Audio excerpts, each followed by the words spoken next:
Okay, so now I guess we are live again, and as I said before, when the stream failed, we will be working today on the lighting of our gothic horror comic character once again. And well, let's have a look at the last state of the drawing, and there we see where we left off last time. Now I think the frontal view is almost acceptable. Now let's go to the side view and let's work on that. Okay, so now light is also on this in this case coming from where are we? There are we. Look, from this direction, from up front. And so let's see what we can do here. And I'm choosing the airbrush. Where is it? There is it. And for the eraser as well. Yeah, okay, that's all right. Okay, where are we? This seems to work. Now let's go into the mask of the shadow layer, and then I will deepen these cast shadows over here. So just like that.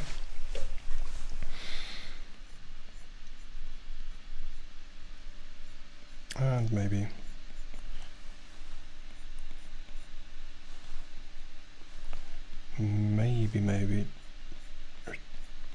giving her a bit more light over here.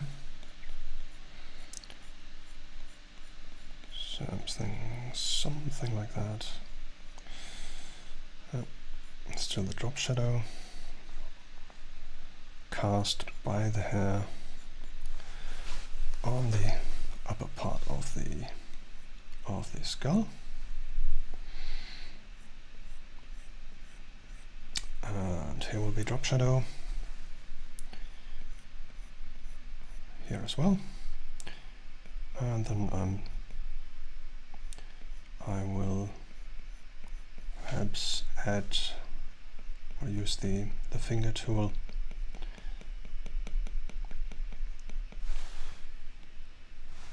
to have the gradient a bit broader.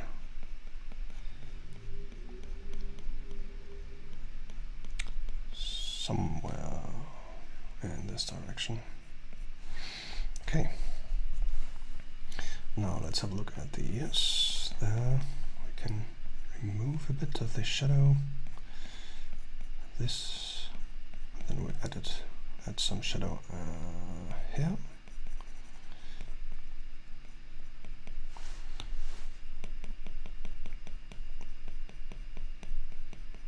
And we'll push the darker tones around a bit in order to create some illusion of plasticity.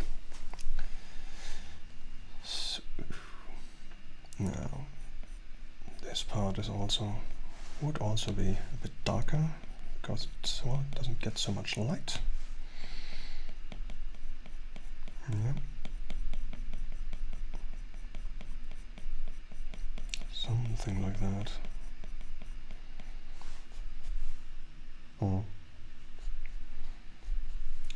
Yeah, and then we'll have a shadow somewhere here, slight one. There maybe. And a bit down there. Dispersing the shadow a bit with the finger tool. And then I need to erase, have this part of the ear over here a bit brighter. And on this part there will be shadow somewhere here. Okay, good. Right, that almost looks acceptable. We are still only looking for a rough idea. And there will be some lighter parts over here. Doesn't have to be perfect. Just some, just so it will be on par with the frontal view. And while we're there, I'll also add some or remove some shadow here on the frontal part, because there would be more light here on this area within the ear, and also here. Right, that might work. A bit of dispersion. Okay.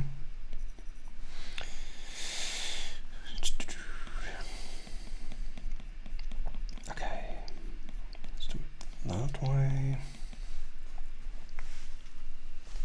Yeah, alright, that works. Now, let's take the eraser, have a rather low opacity, sorry, and then I'll reduce a bit of the shadow on her cheekbones on the side view. There.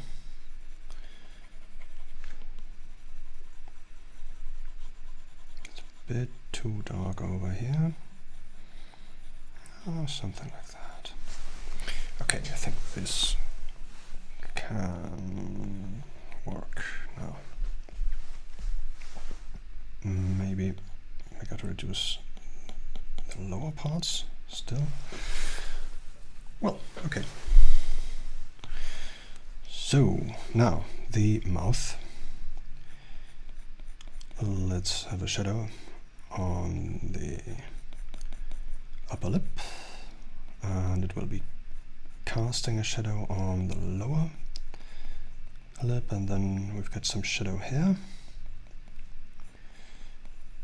Probably not that much, that's a bit too much. Let's reduce this a bit. Oh well. So, and then some shadow and the lower parts.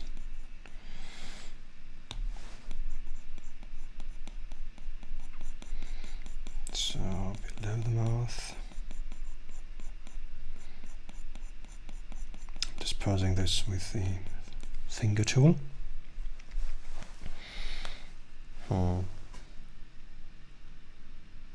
Well, okay. The throat could be a bit.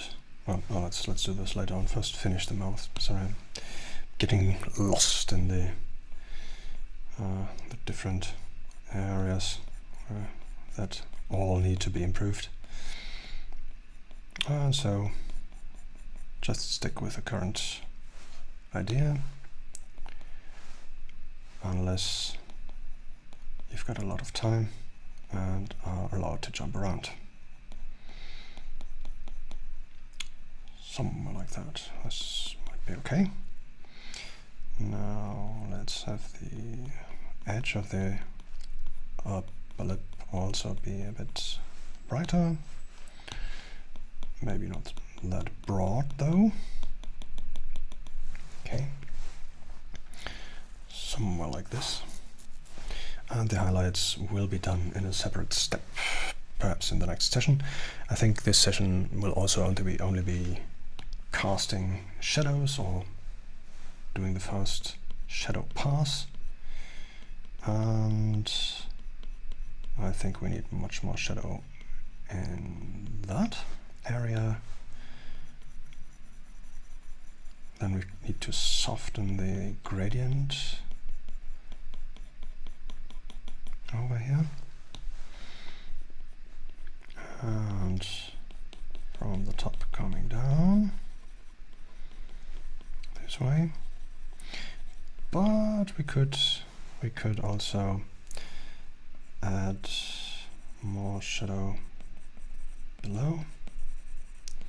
So this way I remember the direction of the light stays the same for both images. So the shadow will be cast in the different direction when the head is turned, when we look from the side. So this is, from her perspective, the shadow will be cast on her right, on the right side of her face. So, alright. Now there would be some shadow, a bit maybe here. And disperse the shadow with the smudge tool. So now somewhat like that, only a slight shadow over here, just so that the audience, that the user, that the people looking at the image get an idea how the curvature, how the surface is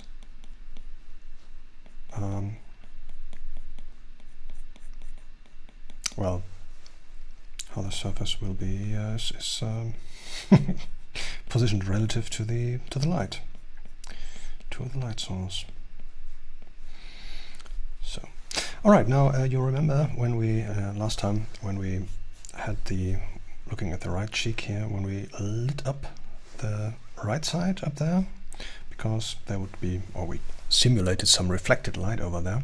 We'll do the same thing for the side view, though I would like to take the other side for this, just because she's looking to the left. So we'll have a slight lighting up from this side over there. Maybe there's a light source, maybe there's a wall, a bright wall, or some area that reflects light. So we get this, and this helps communicating plasticity, or giving the audience, the viewer, a sense of plasticity. Now doing this here, having the eyelids also being defined, defining the eyelid, so the user, so the audience, the viewer gets an idea about the curvature of the surface. Now, shadow casting on the eyeball. There we can have a stronger shadow, which would maybe go a bit farther than the eyeball itself. Okay, we're going to be careful over there, not to go too deep. Then within the iris we'll have a little gradient. We got to work on this later on, I guess, once again. And maybe some part sticking out of the shadows, some reflection. Yeah, somewhat like that.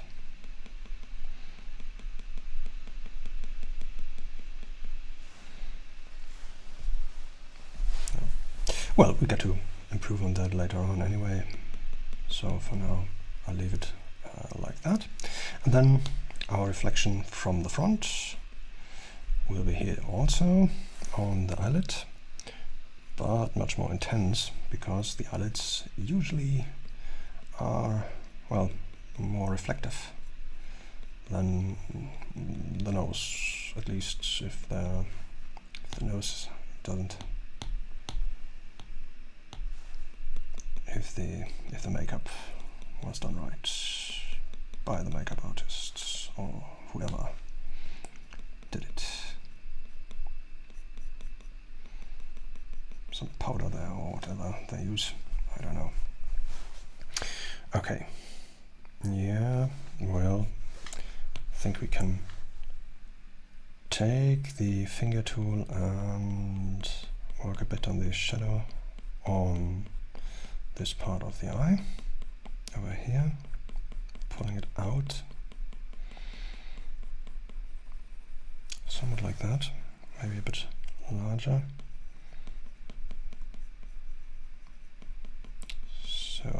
here, a bit broader with the tip of the pen. And now we might also have some shadow over here.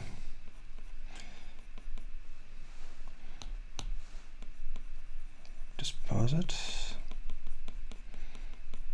so like that.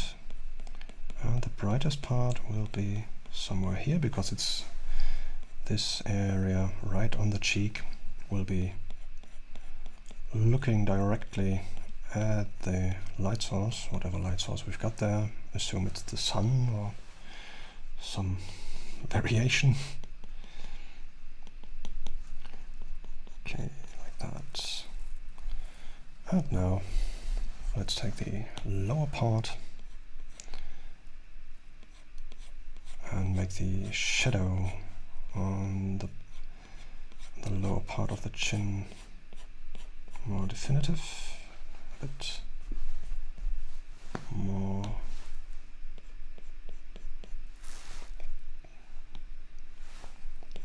easier to spot, better. Well, then, and now I'm trying to pull out the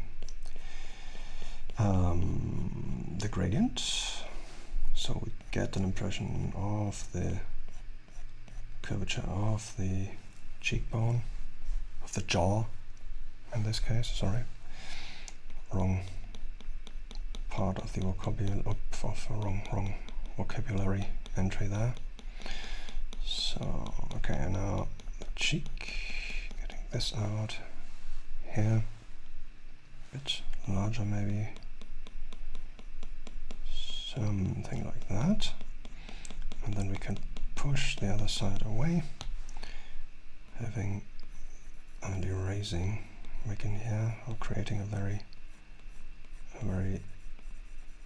clear boundary of this part of the shadow. Now let's, because there's a muscle below the skin over here, we could have a bit of a and add some shadow here.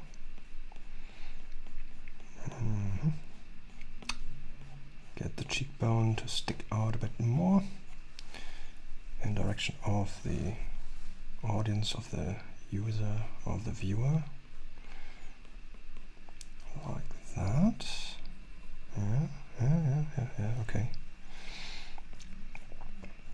Maybe deepen the shadow once again, this way. And then the part over here at the eye, we could go a bit smoother here, trying to disperse the shadow a bit. Then the lower lid, oh, this was too much. The lower lid could be, there could be more contrast on this part, and well, we'll reduce it a bit, so she doesn't look like, still, get it that way, yeah, right. Yep, something like that.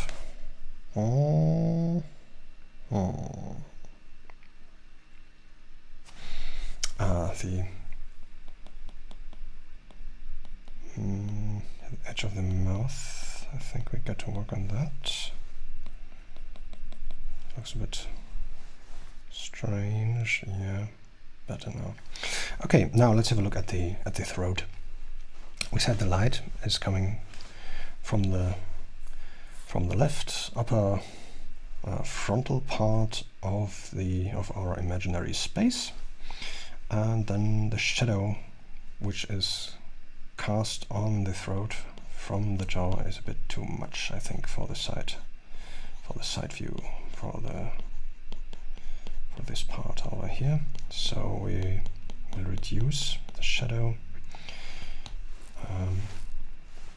that has been drawn in the last session. somewhat like that, I think. Could work. Yeah. Alright, and now this was a bit too much. Have the cast shadow again.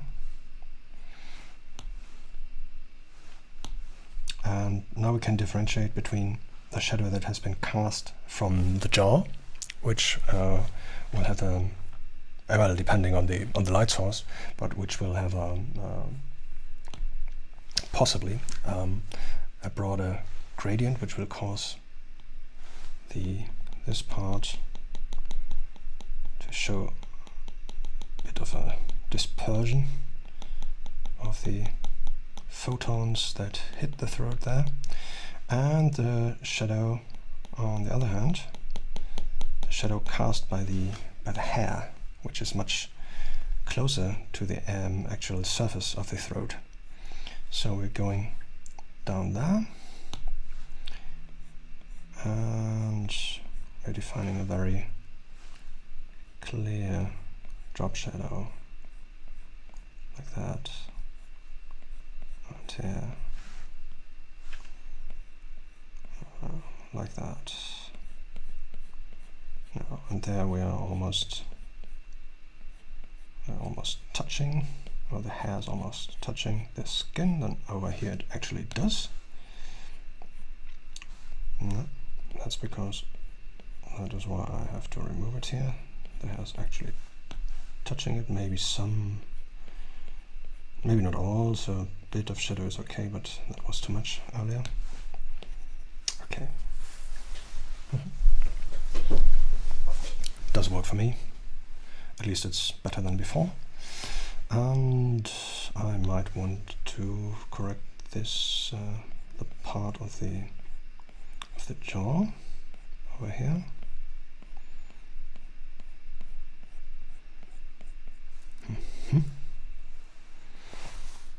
So, all right. Yep. Well, for a first pass, I think that's okay. Of course, we can also add some shadow to the back and the shoulder of the side view. Something like that. Let's have that. And disperse the shadow using the finger tool. It's set to some medium airbrush. That's why it works like that. So now then we can also add some shadow on the front of the chest. Maybe not that much, but since the surface isn't looking, quote unquote, right to the light source, this will be okay if we just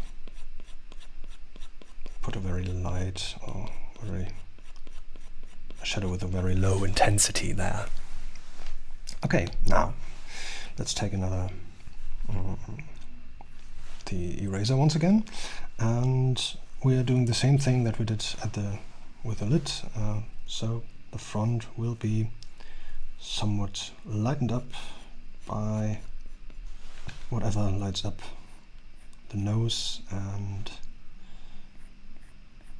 the area around the lips, which will be also lit up in a second.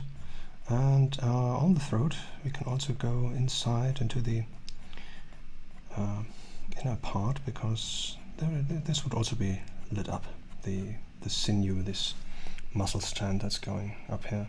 Maybe the angle isn't really what I was aiming for, but generally speaking the idea was okay. We just have to adjust it a bit.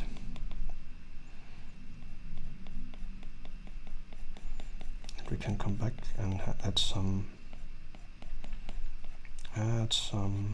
shadow on this side. All right. Okay. Good.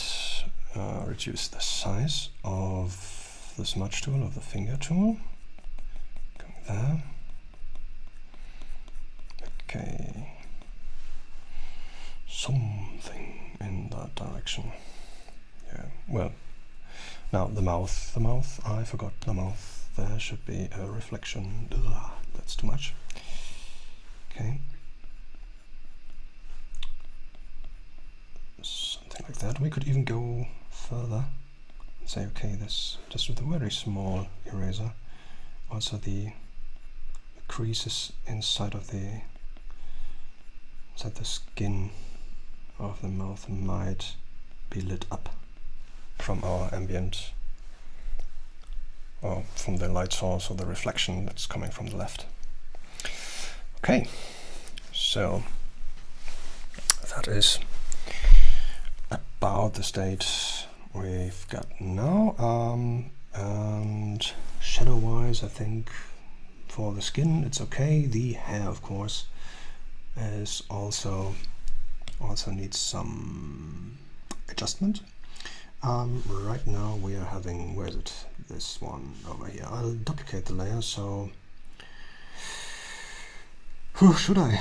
Yeah, I should. Come on, duplicate and then disable the old one. I just want to use another color inside the hair layer, so I actually see the shadow I'm working with.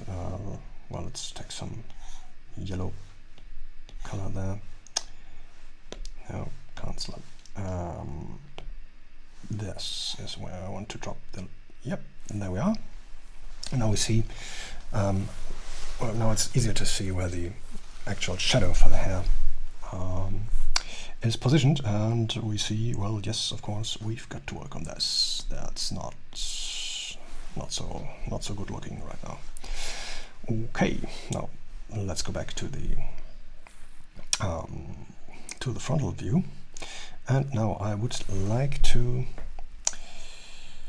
maybe to separate the shadow for the hair. I think that would be a good idea. Makes it easier. Yeah. Let's first remove all the shadow that has already been drawn into the area of the hair, but it's not that much of a problem, I think.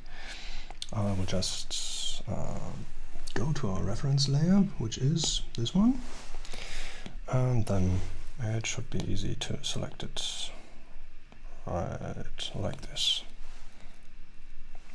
So, and then these areas also. Yeah, well, alright. And now we will go to another layer, which will be the new shadow layer, which I duplicated, so I can reuse the area over here.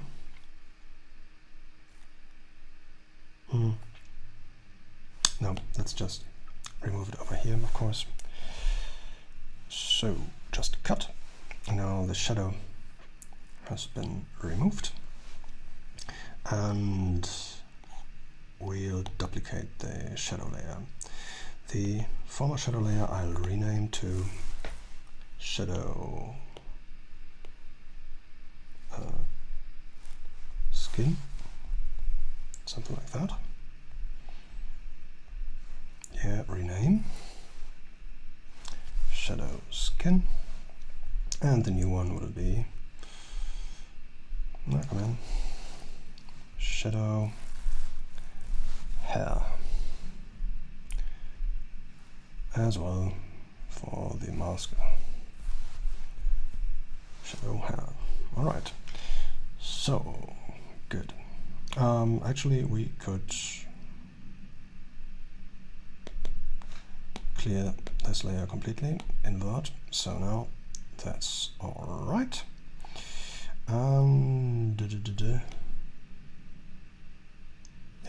Yeah, maybe we will have to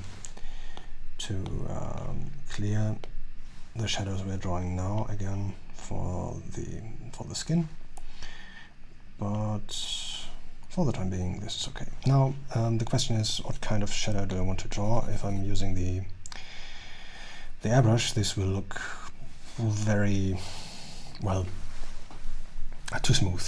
That's not the way I want the hair to look. So I need another brush, and a brush which looks a bit like it got hair. What are we having? Painting? Something like acrylic, could be. Well, let's start with the old brush, giving rough structures to the hair. I know that's too much. That's too much. That is too much. Okay, let's go for the wet acrylics. Yeah, that's about the almost the. Yeah, that's okay. I think we can work with that. Okay. I'm actually trying to follow the curvature of the hair, so the shadow also gives the user and the audience an idea what the texture of the hair could be. Did I repeat that right now? Somehow language and drawing at the same time isn't always optimal. Okay, like that. Right, come on. Just like that. We can also just draw above the skin. I'll just remove it later on, just like I did with the shadow that has been drawn on the area of the hair earlier on.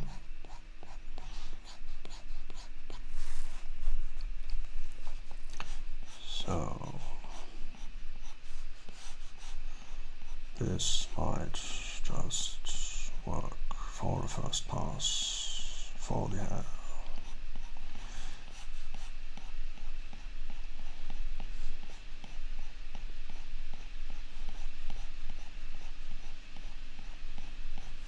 Okay. What's that? Oh. No, I won't install another OBS update right now, because it would stop the stream.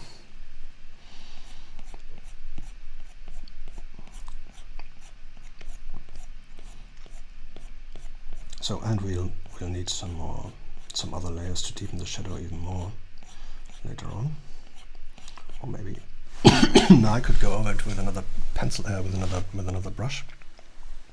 Okay, now the other side. Over here we've got the chance that the hair is actually exposed to some direct light from our light source. So down here we got some curvature, but as this straightens up over here, where no shoulders are in sight and the hair isn't bent, it might get a bit more, especially here, a bit more of the light. So up here, the ear will cause bending in the different direction, like that. And then right here we've got the brightest part with only a bit of shadow. And then we're going up again. It could be dark. Also here we're bent away from the light source.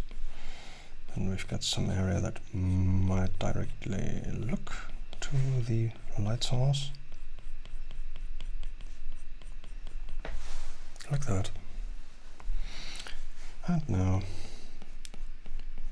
for the rest of the hair up there, I just insert some shadow that remotely looks like it could work.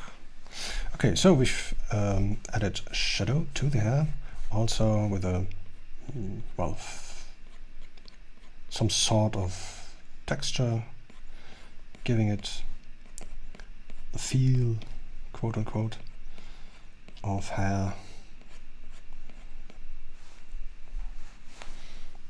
Somewhere like that. Okay. Yeah. Alright, I can... This still looks a bit strange, but just the process. This will turn out fine. Takes some more refinement, but it will okay. So, alright, we've got this one, and now the side. Same idea. Behind the ear there will be, well, cast shadows and not too much light. So then we've got the lower part here, which is not facing our light source. And then over here maybe we got the edge of this strand, and then the rest will get some direct lighting. I've got to change the eraser as well.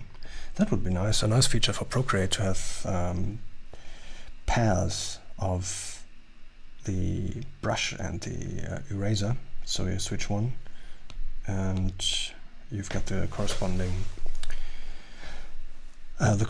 eraser. That would be nice. Yeah, this one. Okay. That was too much. So eraser should be a bit smaller. Why do I have this strange? Ah yeah, okay, that's the other layer over here.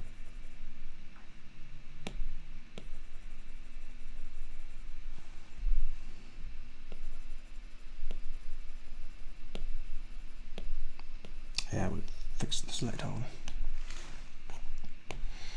So that's where I want to work. Just switched the layer because I've seen some smudge, some error, mistake,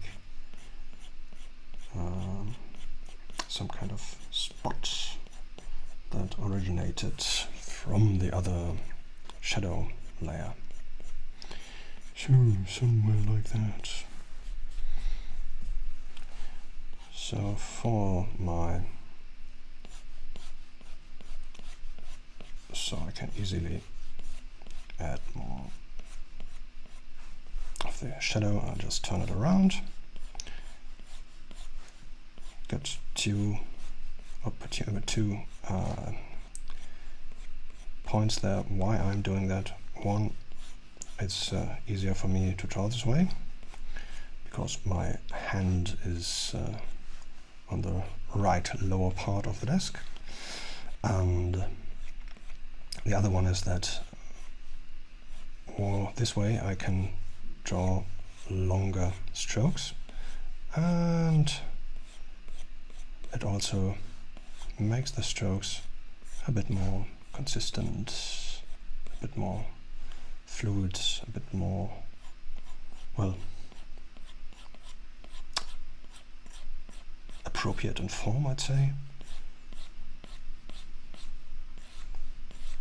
Easier following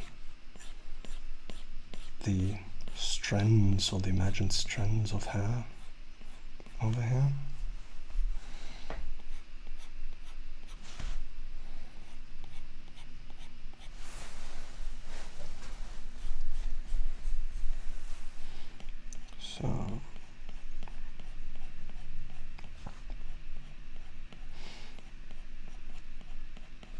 So remember, this is since we divorced, quote unquote, divorced the shadow color and structure from the spot color, the actual color on the surface. When we switch back to the real color of our protagonist, then the shadow will still be in the right place, and though we might not see it, or it might not be that prominent, or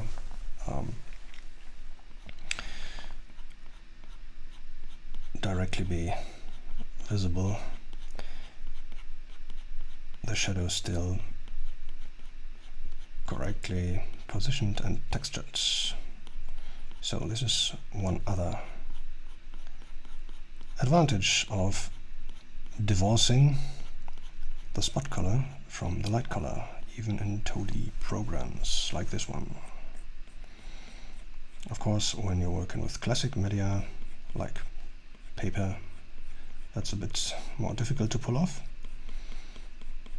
but digital media makes this quite easy and improves the workflow. Though you might never see any digital work like this in the Louvre, or that's very unlikely. And of course that's not what we're shooting for. We want a nice media product, entertaining people maybe.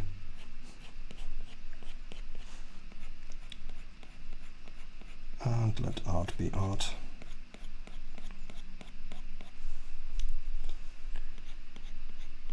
As long as we can get enough buyers for our content, everything will be fine.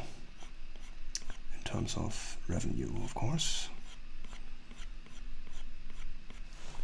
So, well, it's a basic idea of the structure of the hair. That might work. Okay, now what I'll also want to prepare maybe for the next, just, I think it's, well, it took quite some time today. I think we'll leave it like that for the shadows now, and in the next session we will be having a look at the highlights, at the lighting. So then we're using a layer with a blend mode called Add, or if you're using Clip Studio Paint, there's even a blend mode called Add Glow, which is even more intense. I really like that in Clip Studio Paint, but unfortunately Procreate doesn't have that blend mode implemented, but Add also does the job for the most part. Okay, well, thanks for watching, thanks for your attention and time, and well, it would be nice if you could tune in tomorrow again. Once again, if you got any questions, okay, there were no questions in the chat box today, but if you got any questions, you're very welcome to leave a comment and I will reply then. All right, thanks, bye.